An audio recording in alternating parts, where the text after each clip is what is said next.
Continuando aquilo que era a leitura aqui que fazíamos, o encontro de Jesus com o religioso que não entendia o que ele mesmo ensinava, ele chega no versículo de número 9 e diz para Jesus: como pode ser isso? E aí Jesus, ele ficou aéreo com o que Jesus estava ensinando. E nem ele, que tinha a mesma escritura, que dizia ter o mesmo relacionamento com Deus, que dizia ser mestre, ficou assim, pasmando. Como é que é a história aí? E Jesus então responde: tu és mestre em Israel e não sabes disso? No versículo 11 ele diz: na verdade te digo, que nós dizemos o que sabemos e testificamos o que vimos, e não aceitais o nosso testemunho. Então, Jesus, ele como sabedor de tudo, ele estava dizendo: olha, eu estou falando daquilo que eu conheço. Não é de algo que o mensageiro me disse, de algo que alguém interpretou para mim. Eu estou falando daquilo que eu conheço, que eu vivi, em outras palavras. É isso que Jesus está dizendo aqui no versículo 11. Mas mesmo assim, disse Jesus, vocês não aceitam o que eu estou dizendo. Eu conheço, eu vindo de cima do céu, eu sou o pão da vida, eu sou o verbo da vida, eu sou o Logos, eu sou a palavra, mas vocês não aceitam o meu testemunho. E assim, acho que hoje é a mesma coisa. Jesus está falando, está dizendo quantas coisas maravilhosas ele ensinou, praticou, mostrou para a gente, mas mesmo assim as pessoas estão dizendo: não, eu prefiro acreditar em fulano. Não, eu prefiro acreditar em mim mesmo. Não, mesmo Jesus tendo dito que é para perdoar, eu não vou perdoar. Mesmo Jesus tendo dito que é para amar, eu não vou amar ninguém. Mesmo Jesus tendo dito que é para ser misericordioso, mas eu não vou ser. Então, prefere acreditar em si mesmo. Assim, o testemunho de Jesus contra todos os que assim pensam é isso. Eu estou dizendo a verdade, mas vocês não creem, por isso vocês têm a vida que têm. Em outras palavras, é isso que Jesus está dizendo. Versículo 12, ele também coloca a seguinte questão, para que a gente pense: se eu vos falei de coisas terrestres, e não crestes, como crereis se vos falar das celestiais? Se as coisas que vocês estão, que passam aqui, e eu estou colocando essas coisas que vocês dizem conhecer, vocês estão espantados, imagina se eu disser aquilo que eu vi diante do Pai.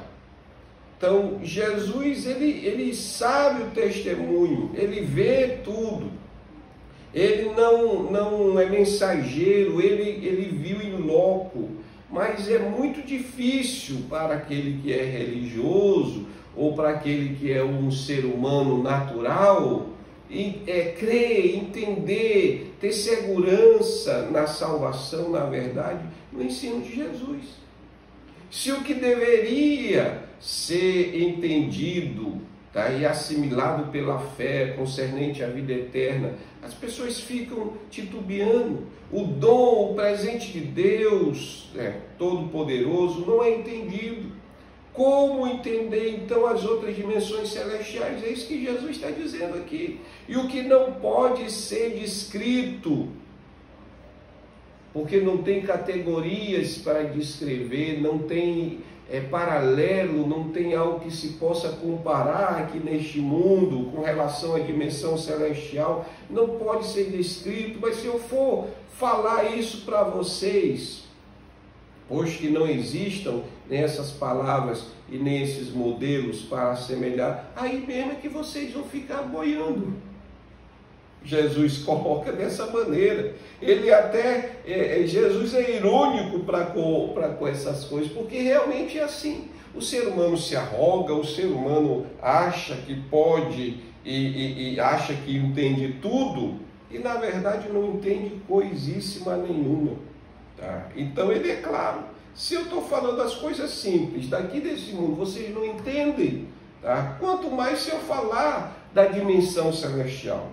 Versículo 13, então, ele continua colocando: ora, ninguém subiu ao céu, senão o que desceu do céu, o Filho do Homem que está no céu. Como é que as pessoas querem entender e querem falar do que não sabem? Ele é o Messias, Ele é o Verbo encarnado, Ele é o Deus que estava na criação. Sem Ele nada do que foi feito se fez, ora, ou se faria. Ora, tá? Quem entende Deus a partir de si mesmo? Ninguém.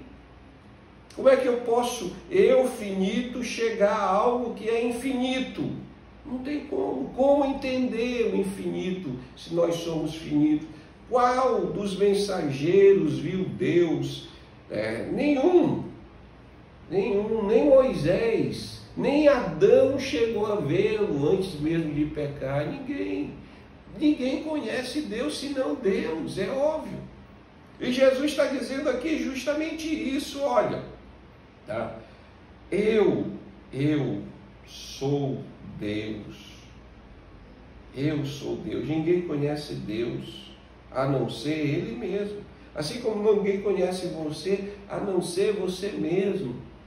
Por mais que outras pessoas convivam com você, elas nunca vão compreender você totalmente. Quanto mais Deus.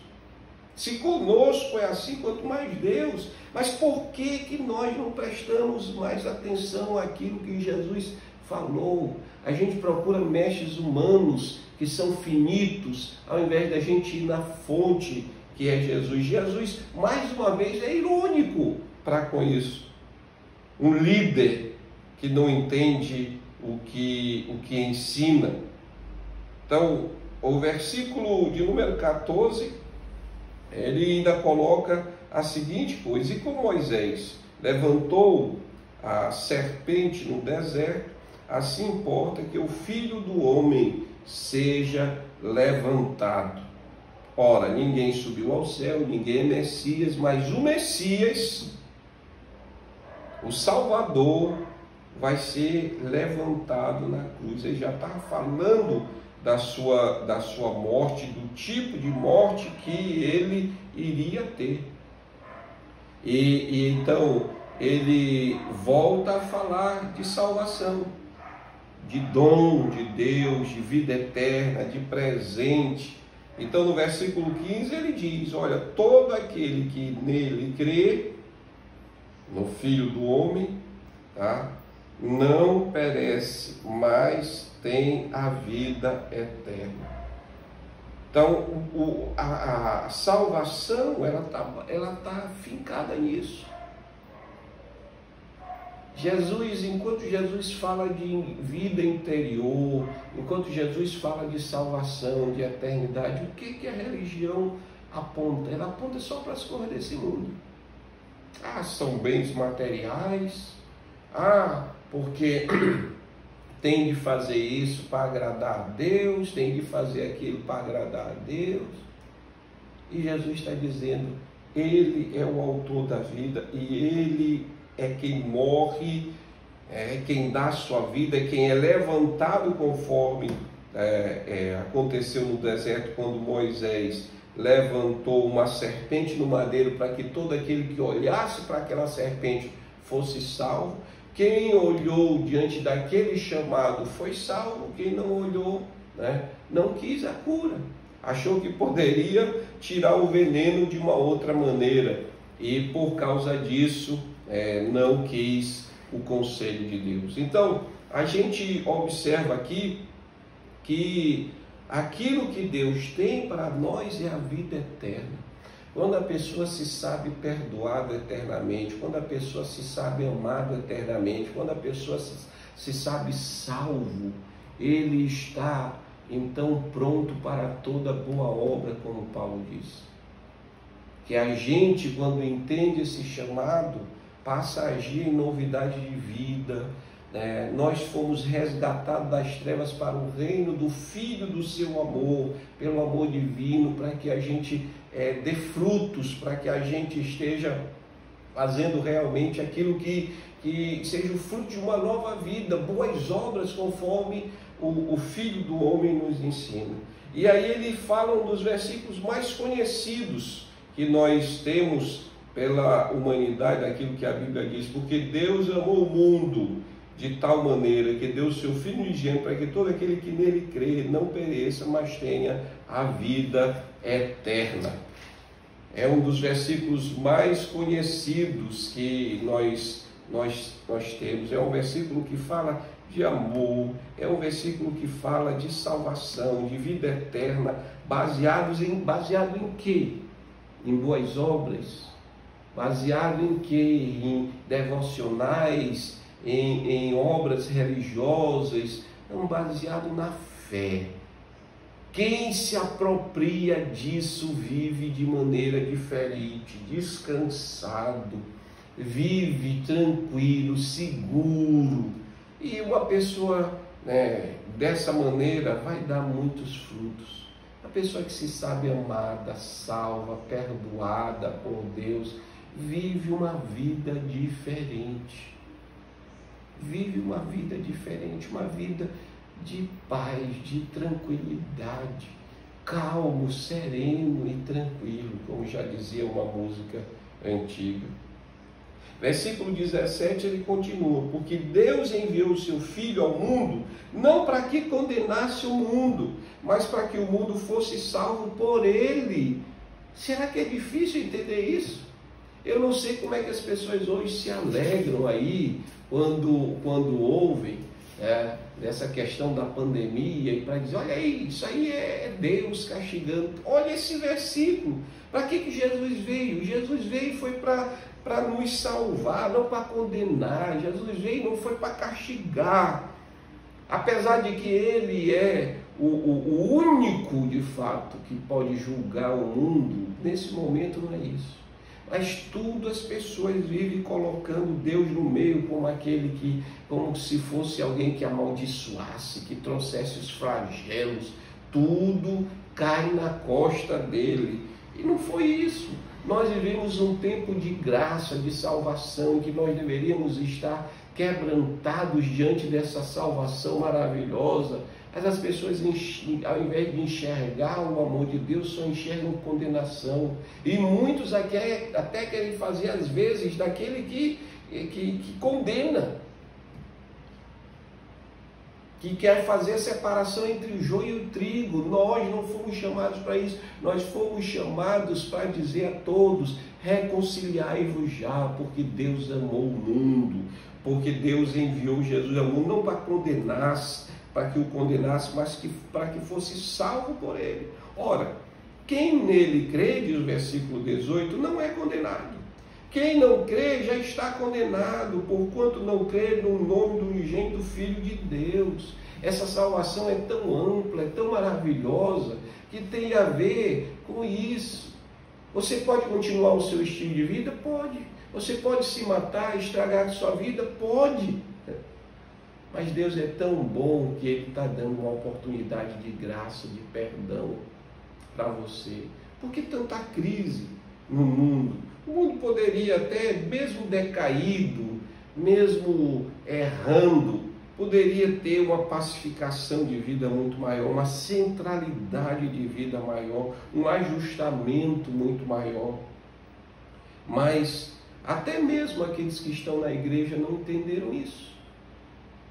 A maior parte só olha o exterior, só vê as bênçãos de Deus, não vê que é no interior onde tudo se resolve, não vê que é pela fé nessa salvação de Deus, nesse amor de Deus, nessa maravilhosa misericórdia de Deus que está a salvação. Não vê isso, é difícil enxergar isso. Até porque isso é algo divino. Jesus foi enviado, então não foi para condenar, mas foi para salvar o mundo. E todos que quiserem olhar para Ele, como Ele disse né, serão salvos. Quem crê não está condenado, mas se salvará por olhar para a vida. A gente precisa olhar para a vida eterna, para o amor, para a salvação de Deus, para aquilo que seja o perdão de Deus. É para isso que nós deveríamos olhar. Quem acredita nessa mensagem do Reino de Deus, nesse propósito da criação, que é salvação, disso que foi providenciado antes da fundação do mundo, vai se ajustando. Quem não segue vai vivendo a sua vida de condenação, de desastre, de desordem, de desarmonia, desequilíbrio, frustração,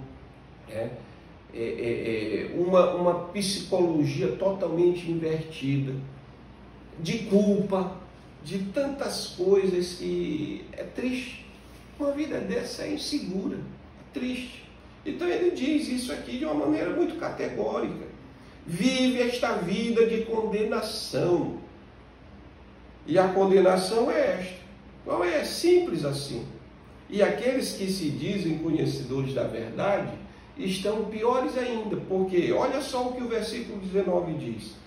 E a condenação é esta, que a luz veio ao mundo, e os homens amaram mais as trevas do que a luz, porque as suas obras eram mais. Os homens amaram mais as trevas, os homens amaram mais a si mesmos, os homens amaram mais os seus mestres mundanos, os homens olharam mais para aquilo que seja o exterior do que o interior, onde eu posso abrir a porta da minha vida e dizer, eu vou seguir a Jesus, porque eu sei que é o melhor ensino, é o mais ajustado, é aquele que vai me dar mais centralidade e harmonia de vida. Não, preferem olhar para os outros, preferem não ir na fonte, preferem que é Jesus, preferem não ir para a vida que é Jesus, preferem não ir para a luz, mas preferem andar segundo aquilo que seja o mundanismo, da separação, da atual desagregação humana. A condenação é assim, uma pessoa que vive assim, debaixo disso, da confusão, da briga, da dissensão, da desarmonia, vai cada vez de mal a pior. Psicologicamente nunca vai ser uma pessoa centrada, muito menos espiritualmente, né? Muito menos espiritualmente. Então, no versículo 20 ele continua, porque todo aquele que faz o mal aborrece a luz e não vem para a luz, porque as suas obras sejam reprovadas, não sejam reprovadas.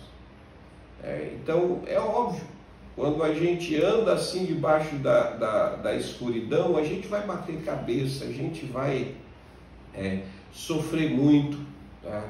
A gente vai estar debaixo de confusão todo o tempo, como Adão e Eva, com medo das coisas da vida, com medo de Deus, e isso vai desagregando o nosso psicológico, tá? De uma maneira muito, muito ruim, porque o medo nunca vai trazer segurança, paz, força para viver, muito pelo contrário. Aí a gente tem as doenças psicológicas hoje aí mostrando isso, angústia, depressão, síndrome do pânico, tantas outras doenças emocionais aí que a gente está vendo varrendo a humanidade.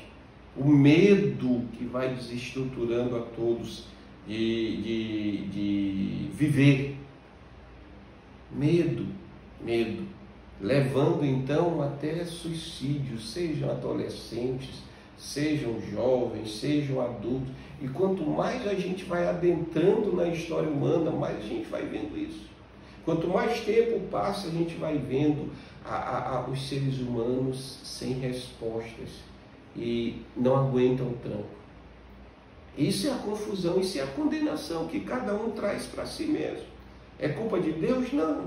Deus quer que a gente esteja vivendo na base do perdão dele, na base do amor dele, porque isso sim traz força para viver, do perdão amoroso dele, da sua misericórdia, da sua graça, do dom da salvação. Ninguém mais nem fala sobre o presente do dom da salvação. Não se fala mais disso. E aí, assim era Adão e Eva. Eles viviam assim, com medo, se escondendo do castigo de Deus, por causa dos seus erros, dos seus pecados.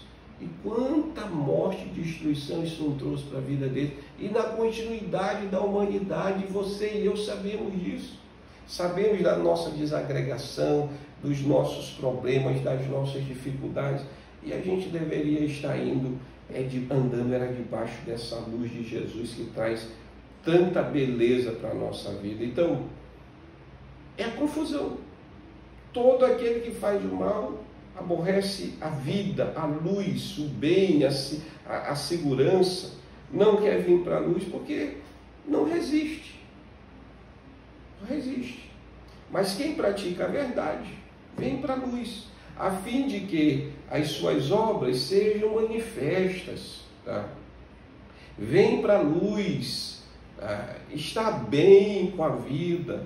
Se aqueles que entendem o Evangelho têm segurança, as boas novas de Deus têm força, se sabe mais do que abençoado por Deus, não ficam de um lado para o outro feito barata tonta, não, mas sabem o que Deus quer, sabem do amor de Deus, sabem do perdão de Deus. Então, uma coisa eu digo para você, o que esse religioso que ensinava era mestre, mas que não entendia o que ensinava, tá? Veio nos ensinar com esse encontro com Jesus, é que Jesus é que é a resposta para a tua vida, para a minha vida, para a nossa vida. E o seu perdão amoroso fala até hoje. Ele te ama e Ele perdoa os teus pecados. Teus pecados estão perdoados por causa do amor de Deus. Confie nisso e Ele já abençoou e a tua vida vai ser diferente. Fique na paz de Deus.